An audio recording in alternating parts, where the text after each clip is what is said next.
আসসালামু আলাইকুম এভরিওয়ান, আপনারা সবাই কেমন আছেন? আমি আলহামদুলিল্লাহ ভালো আছি।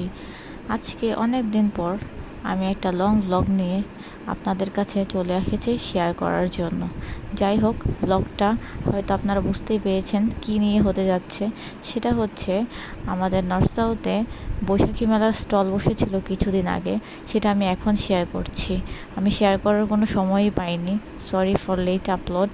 যাই হোক, দেরি না করে শুরু করতে যাচ্ছি। সেটা হচ্ছে আমাদের প্লাজা এরিয়াতে বিভিন্ন ধরনের স্টল বসেছিল, এনএসইউর রিলেটেড বিভিন্ন স্টল, লাইক পিঠাপুলি, দেশীয় খাবার, বিভিন্ন হস্তশিল্প, তারপরে হচ্ছে বিভিন্ন ধরনের অর্নামেন্টস, গহনা, এগুলো বিভিন্ন সাংস্কৃতিক আয়োজনটাকে আরও বেশি অনন্য করে তুলেছিল। রঙিন সাজসজ্জা, বৈশাখী গান, নৃত্য পরিবেশন ও শিক্ষার্থীর প্রাণবন্ত অংশগ্রহণে এনএসইউর বৈশাখী মেলা হয়ে উঠেছিল বাংলার সংস্কৃতি ও ঐতিহ্যের এক অসাধারণ উদযাপন। যাই হোক, আপনাদের সাথে আমি শেয়ার করতে চলে এসেছি এই ভিডিওটাতে কী কী থাকছে এবং স্টলগুলোতে কী কী ছিল। এখানে ছোট ছোট বিভিন্ন ধরনের ব্রেসলেট, অর্নামেন্টস, হাতের চুড়ি, বৈশাখী মেলার বিভিন্ন ধরনের চুড়ি, মানে এভরিথিং মোটামুটি সবই পাওয়া যাচ্ছিল। আমি তো সব কিছু সুন্দর করে ঘুরে ঘুরে দেখছিলাম কী কী আছে আর আমার কী কী পছন্দ।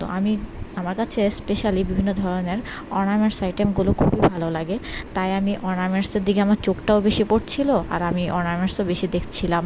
তারপরে হচ্ছে বিভিন্ন পার্লের বিভিন্ন লং মালা, আংটি, রিং, বিভিন্ন টাইপসের জিনিসপত্র ছিল। এছাড়া কিছু পাটের ব্যাগ ছিল, ওগুলিও খুব ভালো ছিল, কিন্তু আমি আর ওগুলো কোনো কিছু কিনিনি।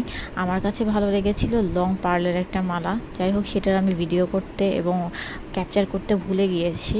এরপরে ছোট ছোট লাইট জ্বলে এক ধরনের বেবিদের জন্য সুন্দর সুন্দর জিনিস, যেটা হচ্ছে আমরা সাজিয়ে রাখি বিভিন্ন লাইকস ফ্রিজের মধ্যে। এগুলোও খুব ভালো ভালো জিনিস, অনেক কিছুই পাওয়া যাচ্ছিলো। আমিও কয়েকটা কিনেছিলাম আমার নিজের জন্য। এরপরে ওইখান থেকে চলে এসেছি কফি শপে কফি নেওয়ার জন্য। কফি ছাড়া তো চলবে না, এর কারণ হচ্ছে ওই দিন আমার আবার ক্লাস ছিল। তো ক্লাসে যাওয়ার আগে অবশ্যই এক কাপ কফি না হলেই তো হয় না। আবার দেখি সুন্দর বৃষ্টিও হচ্ছে, ওয়াও, হোয়াট আ কম্বিনেশন। এরপরে চলে গিয়েছিলাম ক্লাসে।